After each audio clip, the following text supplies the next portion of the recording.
El hombre que escuchaba al viento Creel. México. Invierno de 1951.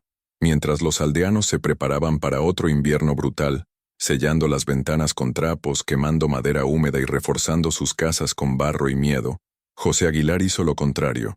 Él solo estaba erigiendo una estructura metálica curvada en el tejado de su propia casa. Placas de hierro pesadas y oxidadas, retiradas de un antiguo depósito militar. La estructura parecía un error. Un arco de hierro sobre una casa de barro. Es una trampa para la propia familia, susurró uno. Un ataúd de acero, se burló otro. Va a matar a los tres con esta locura. José no respondió. Simplemente apretó un tornillo más con manos temblorosas. El frío aún no había llegado, pero el viento ya zumbaba alrededor de las montañas como un animal, y él sabía, cuando el viento sopla antes que la nieve, significa que la nieve llegará para quedarse. Creel, a principios de la década de 1950, no era un lugar que acogiera la improvisación. El pueblo sobrevivió porque había repetido las mismas acciones durante generaciones, las mismas casas bajas de adobe, los mismos techos de barro, las mismas estufas de hierro en el centro de las habitaciones. En invierno nadie reinventaba nada, simplemente sobrevivían. Cuando llegó el frío, los hombres reforzaron las paredes con más barro. Las mujeres cosieron mantas gruesas. La leña se amontonó en silencio, como si contaran días en lugar de troncos. Todos sabían que no se trataba de comodidad, sino de longevidad. Quien cometiera un error en la preparación no duraría. José Aguilar estaba muy familiarizado con este ritual. Había crecido allí. Sabía dónde soplaba primero el viento. Sabía qué paredes crujían antes que las demás. Sabía cuándo nevaba demasiado pronto. Aún así, al regresar a Creel después de años de ausencia, se sentía fuera de lugar, no por ignorancia, sino todo lo contrario.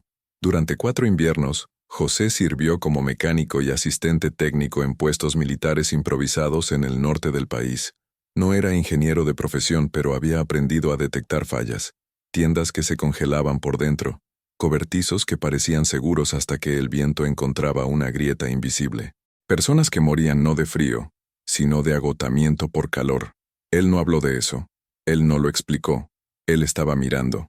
Cuando regresó a Creel con su esposa y su hijo pequeño, construyó una casa sencilla, casi demasiado modesta para alguien que había pasado años fuera, de adobe grueso, ventanas pequeñas, un invernadero central, todo como se esperaba.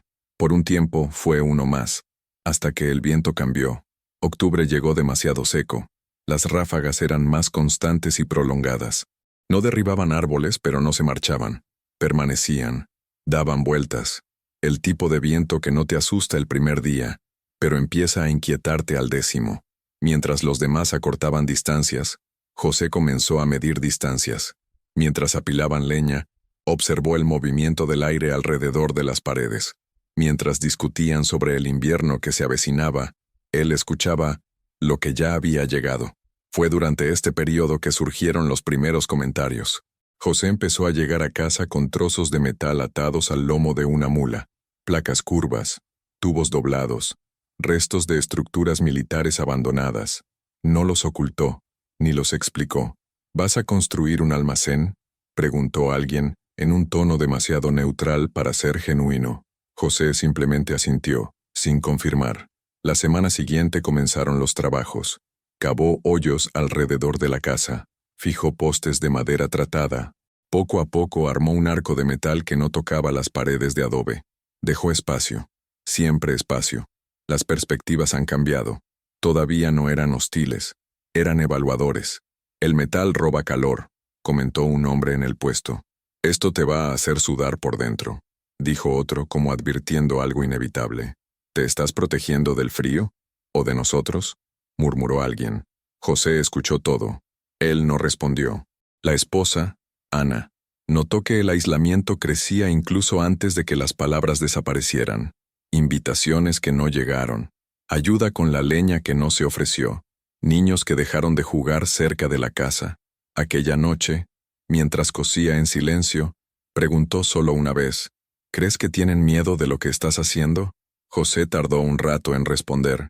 Creo que llevan mucho tiempo teniendo miedo de hacerlo mal. No hubo discusión. No hubo defensa. El arco de metal se hizo más grande, y con ello, el malestar colectivo. El viento continuó, siempre presente, y nadie entendía aún por qué José parecía tan tranquilo en su presencia. El conocimiento silencioso de José aún no ha sido puesto a prueba. El invierno aún no ha llegado. La estructura parece errónea. El rechazo ha comenzado, pero aún no ha alcanzado su punto máximo. El arco de metal siguió creciendo. José no solo lo mantuvo, sino que lo mejoró. Instaló pequeños conductos de ventilación, con salidas cubiertas por una malla fina. Creó una antecámara en la entrada principal, con 2 puertas, una exterior de hierro y una interior de madera. Un pasillo estrecho y sin viento, donde uno podía resguardarse del frío antes de entrar en la casa. Fue en ese momento que la estructura dejó de parecer un error y comenzó a verse como una amenaza. Esto no es una casa, es un búnker. Parece un refugio de guerra. ¿Qué esperas? ¿Una bomba de nieve? Las frases siempre venían con la boca cerrada y los ojos entrecerrados, a veces en la cola de la tienda, a veces entre los vecinos en la plaza, pero nunca directamente con él, excepto uno. Don Luciano, el más viejo del pueblo, aquel que ya había sobrevivido a 6 inviernos blancos, se detuvo frente a la casa una mañana. Sus manos estaban detrás de su espalda, y su cuerpo estaba inclinado hacia adelante, como si tratara de comprender sin acercarse demasiado. Esto de aquí, esto no retiene el calor. Este lugar se va a convertir en una trampa de hielo desde adentro. José bajó tranquilamente las escaleras, limpiándose las manos con un paño de arpillera. Él no respondió. Ella simplemente miró el cielo despejado y murmuró: «El calor no queda atrapado, está protegido». Luciano simplemente le dio la espalda. No fue una conversación, fue un juicio. Esa semana los gestos empezaron a cambiar. 2 hombres se alejaron cuando José entró a la tienda. 3 mujeres miraron hacia la calle principal. En la escuela, su hijo Mateo llegó a casa preguntando por qué la maestra había dicho que algunas familias piensan que son mejores que otras. Ana bajó la mirada. José cortó el pan en silencio. En el taller improvisado de la parte trasera de la casa, José ajustaba tuberías y medía distancias con cinta métrica. Sabía que nadie creía lo que hacía, y quizás era lo mejor.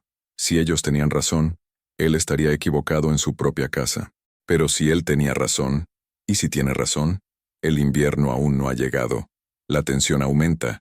La gente empieza a tratarlo con frialdad. ¿Cuánto tiempo podrá seguir solo? Una noche, el viento sopló demasiado fuerte. Los árboles bajos cerca del río estaban doblados hacia un lado. Las gallinas no pusieron huevos. Esta mañana, la leche tenía cristales de hielo pegados a los bordes del cubo. Ya no era una amenaza. Fue el comienzo. José se despertó temprano. Subió por el costado de la casa y revisó las juntas estructurales. Tocó el interior de las láminas metálicas con los dedos. Estaban frías, sí, pero secas, aún sin condensación. Él bajó. Se quedó quieto en la ligera nieve, observando las otras casas. Las chimeneas humeaban y la leña se quemaba incluso antes del amanecer. Niños tosiendo antes del desayuno. Él respiró profundamente. Era ahora o nunca. A pesar del desprecio, a pesar del aislamiento, sabía que necesitaba terminar antes de que llegara la primera tormenta. 3 días. 4. Máximo. Esa tarde, mientras colocaba el último cartel en la cima, escuchó el sonido de pasos en la nieve detrás de él. Era Mateo. «Papá, ¿es fea nuestra casa?» José no se detuvo. Apretó el tornillo hasta el fondo. Luego miró a su hijo y le dijo: «Es diferente, y eso da miedo». Mateo no entendió del todo, pero no volvió a preguntar. José siente el peso del juicio social incluso en su propia casa, pero persevera. La tormenta aún no ha llegado, y con ella llegará la primera prueba de verdad. La primera señal llegó con un sonido, una grieta seca, no de metal, sino de madera. Uno de los árboles nudosos cerca del arroyo se desprendió por sí solo en medio de la noche. No era el viento, era el peso del hielo. A la mañana siguiente, los tejados de las casas estaban blancos. No era nieve esponjosa, sino una capa de cristal duro que brillaba al sol, y sin embargo, mordía los dedos de cualquiera que intentara quitarla. Dentro de las casas, el calor se escapaba, como siempre, y como siempre, la gente reaccionó con lo que tenía: más leña, más mantas, más silencio. En la casa de José ocurría algo diferente. El fuego en la estufa era el mismo de siempre, pero la temperatura no bajó. No subió muy alto, pero permaneció. Ana empezó a comprender primero. No había necesidad de levantarse 3 veces por la noche para reavivar las brasas. Mateo se despertaba con los pies todavía calientes bajo las sábanas. Y lo más extraño, las paredes no sudaban. No había fugas de agua. No había moho. Fue como si el frío se detuviera antes incluso de entrar. José no dijo nada, pero cada mañana tocaba los rincones de la casa con sus manos desnudas. Paredes secas, madera robusta, viento afuera, quietud adentro. En el segundo día de auténtico frío, llegaron los primeros visitantes disfrazados. Manuel, el pastor, pasó a caballo frente a la casa. Dijo que había venido a ver si la mula de José cojeaba, pero sus ojos no se apartaron de las curvas paredes de hierro. Esa estructura ahí retiene bien el calor. José respondió con un gesto. Levantó la lona de la puerta exterior.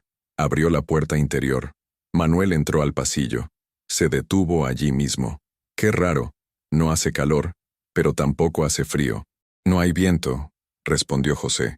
Manuel asintió. Permaneció en silencio unos segundos y luego se fue. La primera prueba real de la estructura. Aún no es aceptación. Sigue siendo curiosidad reprimida. José guarda silencio, pero el sistema funciona. ¿Por cuánto tiempo? En el pueblo empezó a hacer frío. Las casas con leña húmeda liberaban un humo espeso que volvía a subir por las chimeneas obstruidas. Los niños estaban tosiendo durante la cena. Las paredes húmedas se congelarían por dentro por la mañana. Mateo tosió una vez. 2. La tercera noche, Ana lo despertó con sudor frío y la cara caliente.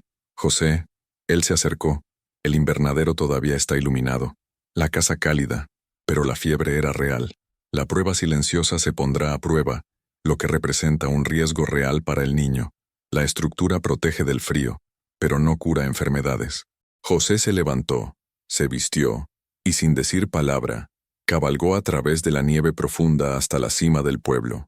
Fue a la casa de don Aurelio, el único que tenía medicinas, traídas por su hermano militar, escondidas en frascos de vidrio. Lo mismo que había dicho. Esta casa se va a convertir en un horno mohoso. José no se disculpó. Él no lo explicó. Simplemente dije, mi hijo necesita penicilina. Don Aurelio no sonrió. Él no se burló. Se quedó en silencio por un momento. Luego fue hacia atrás y regresó con una botella. Esto es para gente enferma. Te ves bien. Él no está aquí. Aurelio le entregó el vaso. Espero que funcione, porque lo que viene, nadie puede detenerlo. José simplemente dijo, lo sé. Él regresó cabalgando. Él administró la medicación. Se sentó al lado de Mateo. Él no dijo nada. Al día siguiente la fiebre remitió. La casa permaneció seca. La estructura está intacta. Afuera hacía un frío que picaba. Pero la primera prueba real ya había pasado. Pero nadie lo sabía. Aún no. Nuevo ciclo. El desafío se superó, pero es invisible para los demás. El respeto aún no ha llegado. El reconocimiento aún está lejos. El siguiente ciclo traerá mayor presión, el riesgo de fracasar. En la tercera semana de enero, el cielo dejó de ser cielo. Ya no era azul ni gris. Era opaco, denso. Era como si hubieran extendido una manta sucia sobre Krell, bloqueando incluso el sonido de los gallos. Las casas empezaron a toser. Las paredes crujían. Las estufas silbaban con el vapor atrapado. La leña mojada no ardía, solo humeaba. El viento ya no rugía, susurraba, como si ya estuvieran dentro de las casas. En el caso de José, la estructura resistió, pero notó algo. Una noche, mientras subía para revisar los conductos de ventilación superiores, oyó un sonido hueco, un crujido metálico y agudo. Algo no estaba bien. Con la linterna atada al pecho, vio que uno de los respiraderos superiores estaba congelado desde dentro. La rejilla metálica acumulaba pequeños cristales que bloqueaban el paso del vapor. Era solo un conducto, pero si se bloqueara otro, el vapor quedaría atrapado en el interior. Y cuando el aire caliente encuentra una barrera fría, el agua fluye donde no debe. Él bajó. Ana no se despertó. Él no se lo dijo a nadie. A la mañana siguiente, con sus propias manos y con herpes labial, improvisó canales de drenaje utilizando latas cortadas con un cuchillo. Lo aseguró con alambres finos y ajustó la inclinación. Desvió la humedad antes de que pudiera convertirse en un enemigo. Él lo probó. Funcionó. El error se corrigió. Nadie lo vio. Pero el riesgo demostró que hasta el mejor plan puede fallar, y que nadie está completamente a salvo. Pero el pueblo no vio nada de eso. Lo único que podía ver era humo, mucho humo, saliendo de sus propias chimeneas, y ninguno de ellos saliendo de la casa de hierro. Los rumores comenzaron. Debe tener otro tipo de calentador allí. Ese lugar está lleno de cosas ocultas. Por eso no se permite fumar en su casa. Mateo, después de haber escuchado todo en la escuela, regresó a casa en silencio. No quería comer, de ninguna manera. Esa noche preguntó, ¿somos raros, papá? José dejó de cuidar el invernadero.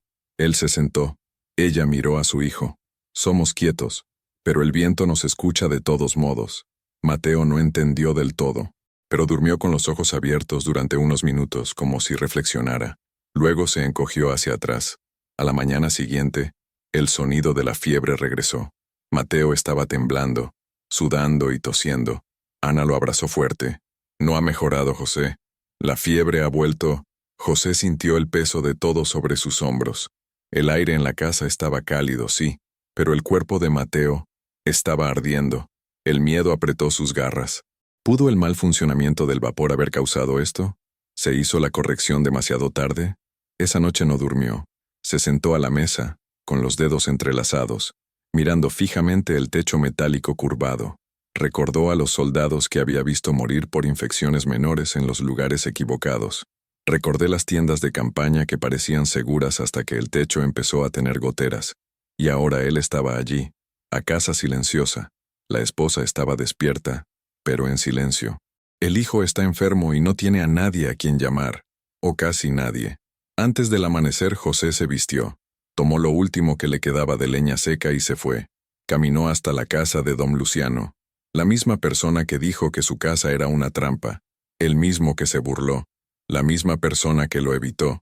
Él llamó a la puerta. Él esperó. Necesito ayuda, dijo. Eso es todo. Sin explicación. Sin opinión. Solo ayuda. Luciano lo miró. No hay ninguna ironía al respecto. No hay prisa. ¿El niño? José simplemente asintió. Luciano les hizo espacio. Traje un paño húmedo, una infusión vieja, algo que dije que había funcionado desde antes de que el frío tuviera nombre. Lo entregó sin orgullo. Que no sea demasiado tarde. José regresó. Él hizo todo según las instrucciones. Ana estaba al lado de Mateo, y por primera vez en días, la respiración del niño se hizo más lenta. No fue un milagro. Eso fue suficiente. A la tarde siguiente, José volvió a subir al arco de hierro. Revisó todas las rejillas de ventilación. Reconstruimos las canaletas. Lo reforzó con cuero viejo y trozos de red. Mateo dormía plácidamente, pero José lo sabía. El invierno no había terminado. Una tragedia casi evitada. Una decisión silenciosa. El hombre al que nadie escuchó. Ahora carga con el peso de saber que pudo haber salvado a muchos, pero que podría perderlo todo con un solo error. El respeto aún no ha llegado, pero el punto de inflexión está cerca. No era nieve, era hielo en polvo, denso y sin forma. Descendió como si la montaña hubiera destrozado el cielo en partículas invisibles. Los techos no lo podían soportar. Las vigas temblaban. Las puertas se atascaron bajo el peso. En Creel, lo que ya era una crisis, se ha convertido en un colapso. La casa de la familia Barreto amaneció con sus paredes interiores cubiertas de cristales. El invernadero de Doña Remedios reventó por acumulación de humo atrapado. 2 animales murieron congelados dentro del corral de don Aurelio. Y la leña, incluso seca, ardía demasiado rápido.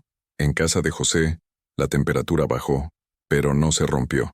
La estructura metálica ahora parecía parte del paisaje. El vapor se escapó de forma controlada. Los muros de adobe permanecieron secos. No hacía calor, pero estaba estable. En la madrugada del día 23 llegaron los primeros sonidos. No del viento, pero paso a paso. José estaba cortando leña en el pequeño espacio entre la pared interior y el arco de hierro cuando lo oyó. Pasos vacilantes, pasos pesados. Él levantó los ojos.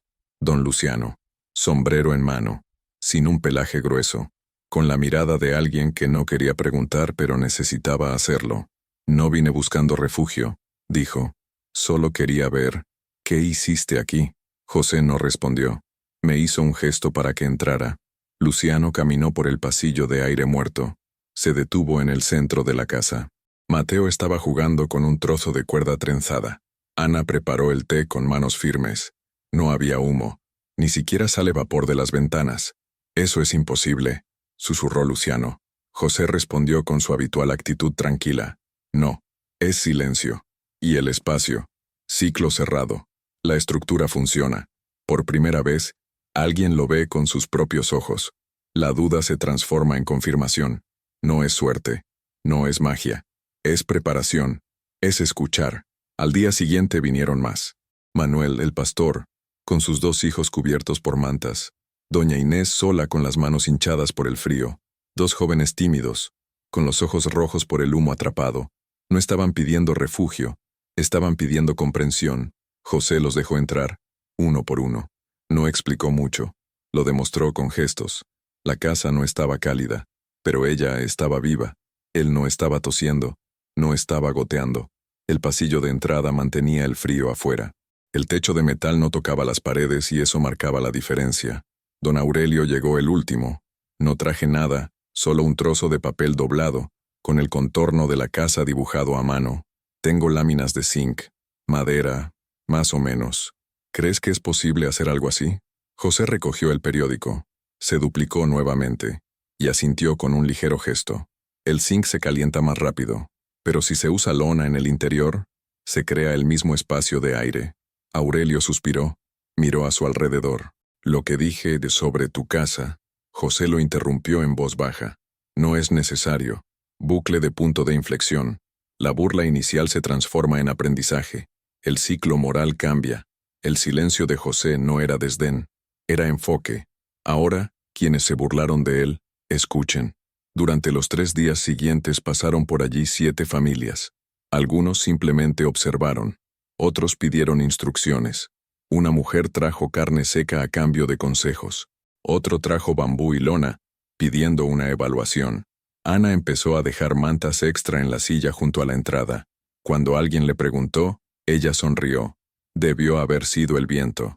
Mateo, ya durmiendo sin fiebre, ya no preguntaba si la casa era fea. Estaba preguntando, ¿por qué nadie ha hecho esto antes? José respondió, porque el viento solo habla a quien escucha. El día 28 el frío remitió un poco. Las chimeneas volvieron a humear. El pueblo respiró aliviado. Pero algo había cambiado. Ahora bien, incluso después de las mejoras, la gente sigue volviendo. Con preguntas, con ideas, con silencioso respeto. José no se había convertido en un líder. Yo no quería serlo. Pero ahora, cuando él hablaba, ya nadie se reía. 2 de febrero. La nieve comenzaba a derretirse, pero el frío aún no había desaparecido. Era como un invitado que, aunque está a punto de irse, insiste en quedarse un poco más, solo para ver si alguien tropieza antes de irse. En las calles de Creel, el humo de las chimeneas todavía era denso, pero menos molesto. Las visitas a la casa de José se hicieron frecuentes, no con urgencia, sino con propósito. Vicente Barrios fue el primero en regresar con algo en las manos. Durante semanas se había estado burlando a gritos. Calificó la casa como un horno invertido y dijo que José había regresado del norte con la cabeza congelada. Incluso le prohibió a su hijo jugar con Mateo. En la mañana del día 5 apareció solo, sosteniendo un rollo de tela gruesa y un dibujo pobremente esbozado en carboncillo. Yo intenté dibujar cómo es mi casa. No tengo metal, pero tengo bambú, y creo que puedo levantar algo por los lados. José lo analizó en silencio. Señaló una esquina del papel. Estas paredes están expuestas al viento directo. Si dejas un hueco y lo cubres con una lona por fuera, cabrá una buena porción, pero es necesario dejar una salida para el vapor en la parte superior. Vicente asintió y bajó la mirada. Yo era un idiota. Yo no quería ver. José simplemente preguntó, ¿tienes suficientes uñas? No fue necesario hacer más comentarios. Bucle emocional. No hay perdón verbal, solo continuidad práctica. La mayor forma de redención es permitir que la otra persona también construya. En las siguientes semanas, 4 casas más comenzaron a tener estructuras improvisadas. Se utilizó bambú y lona, otro trozo adaptado de una antigua carrocería de camión. Una tercera persona aisló la cocina con fardos de paja y plástico de patatas. Ninguno era como José, pero todos entendieron el principio. Espacio, aire quieto, viento afuera. A José comenzaron a buscarlo no para pedirle consejos, pero solo con miradas de aprobación. Los hombres vinieron con trozos de papel arrugados. Las mujeres trajeron costuras sin terminar. Uno de los más jóvenes llegó con la pregunta más precisa hasta el momento. ¿Y si no hay tiempo suficiente para cubrir todo? ¿Es posible excavar el espacio muerto desde el interior? José respondió, desde él, pero no cierres todo. El aire debe escapar lentamente, de lo contrario se volverá contra ti. El padre Amador, que visitaba Krill una vez al mes, apareció a finales de febrero. Traje a 2 chicos del pueblo vecino. Uno de ellos estaba tomando notas en un cuaderno. Otro estaba tomando fotografías con una cámara prestada de la estación de radio comunitaria. Esto aparecerá en un boletín provincial, explicó el sacerdote. No mencionaremos nombres, pero es necesario que lo sepas. José asintió. Simplemente no lo llames invención. Vino del viento. Yo fui el primero en escucharlo. El cambio total ocurre sin gloria, sin titulares. El pueblo se transforma, no por imposición, sino por absorción. Ana cosió más, no por vanidad, pero porque vi lo mal vestidos que estaban. Ella cosió pantalones reforzados, pertenencias. A veces dejaba alguna prenda doblada en la silla que había junto a la entrada. Cuando alguien le preguntaba, ella simplemente decía, debió haber sido el viento. Mateo había vuelto a jugar. Los niños del pueblo, a quienes antes se les prohibía jugar, ahora pedían hacerlo en el pasillo entre el arco de hierro y la pared de la casa. Aquí el viento no empuja, dijeron. Él solo pasa por aquí. José observó en silencio. No lo corregí. No sonrías. Pero continuó reforzando la estructura. Él podaba árboles. Estaba apilando leña. Estaba probando nuevas rejillas de ventilación. Era como si ahora construir fuera como respirar. El tono sigue siendo sobrio, realista, respetuoso y emocionalmente sobrio, mostrando cómo pequeñas acciones silenciosas pueden cambiar todo un colectivo. Marzo de 1952. La nieve cedió como si renunciara a la lucha. No fue una explosión de calor, era un cansancio natural. Un deshielo lento y silencioso reveló bajo el barro endurecido las huellas de un invierno que no perdonó a nadie. En Creel los gallos volvieron a cantar temprano. El sonido del hacha sustituyó a los estornudos. Sus ojos, antes vidriosos por el frío, ahora parpadeaban sin dolor. Pero lo más notable no estaba en las voces, estaba en las paredes. 4 nuevas casas, construidas en las últimas semanas, ahora cuentan con estructuras de aislamiento improvisadas. Ninguno con hierro. Algunos están hechos con bambú, otros con lonas de camión reutilizadas y uno incluso tiene sacos de patatas cocidos en capas. Todos tenían una cosa en común: el espacio invisible, el espacio donde el aire no se movía, donde el calor no escaparía, donde el frío vaciló. En la casa de José, el arco de metal permaneció firme en su lugar. Ahora la gente la llamaba, con una sonrisa discreta, la tranquila casa de verano, no porque hiciera calor, pero por dentro el tiempo parecía no doler. Mateo jugaba en el pasillo entre la pared y la plancha, donde ya no llegaba la nieve, pero el viento aún susurraba. Algunos vecinos pidieron verlo, otros vinieron con niños en brazos, solo para entender cómo era. José no explicó mucho. Respondí lo que era necesario.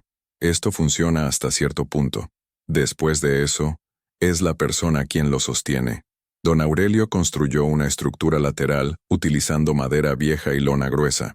Vicente Barrios aisló el área donde dormían sus hijos con un doble muro de adobe y cáñamo. Doña Inés pidió ayuda para colgar bolsas de paja por la cocina. Nadie lo copió, pero todos entendieron. Ana empezó a coser más que nunca. Dejaba las prendas terminadas en la entrada de la casa, como si supiera que alguien las necesitaría. Nunca lo ofrecí directamente, pero él decía, al ver a alguien regresar, creo que el viento volvió a soplar por aquí. Ciclo completado. El gesto silencioso se convirtió en cultura, el respeto en práctica, y la idea, en un recuerdo compartido. En el boletín parroquial, el sacerdote mencionó la estrategia térmica del pueblo de Creel, describiendo la técnica de la barrera de aire, la importancia de los respiraderos de vapor y el mantenimiento del espacio muerto. No mencionó ningún nombre. No fue necesario. En abril, 2 hombres llegaron a pie desde un pueblo aún más alto llamado La Cumbre. Se quedaron en Creel por 2 noches. No hablaron mucho. Tomaron notas. Regresaron con ideas en los bolsillos y silencio en la mirada. Antes de irse, uno de ellos dijo: «Dicen que pasaste el invierno sin quemar todo lo que tenías. Eso es raro». José simplemente asintió. Eso fue suficiente. Él no buscaba posiciones de poder, ni siquiera tribunas. Continué limpiando el techo, poda de árboles, enseñándole a Mateo cómo cavar la tierra para el maíz. Un día preguntaron: «¿Cómo es vivir en una casa como esta durante todo el invierno?». Ana respondió, sin mirar a nadie: «Nosotros vivimos, dormimos, nosotros comimos, sobrevivimos. Sin miedo, eso es todo». En mayo llegó un camión que transportaba chatarra militar desde un almacén lejano. Los hombres del pueblo se reunieron para descargar. Había de todo: placas dobladas, tubos huecos, piezas sin nombre. José pasó junto a Mateo, quien ahora llevaba su propia pequeña azada de madera. Don Aurelio lo llamó: «¿Puedes ayudarme a elegir lo que vale la pena?». José miró el material. Había mucho, demasiado. Lo mejor es solo lo que no se pudre desde dentro. Él siguió caminando. Mateo miró hacia atrás. ¿Van a construir una casa como la nuestra? José miró el cielo despejado, y él respondió: «No es lo mismo, pero el viento será el mismo».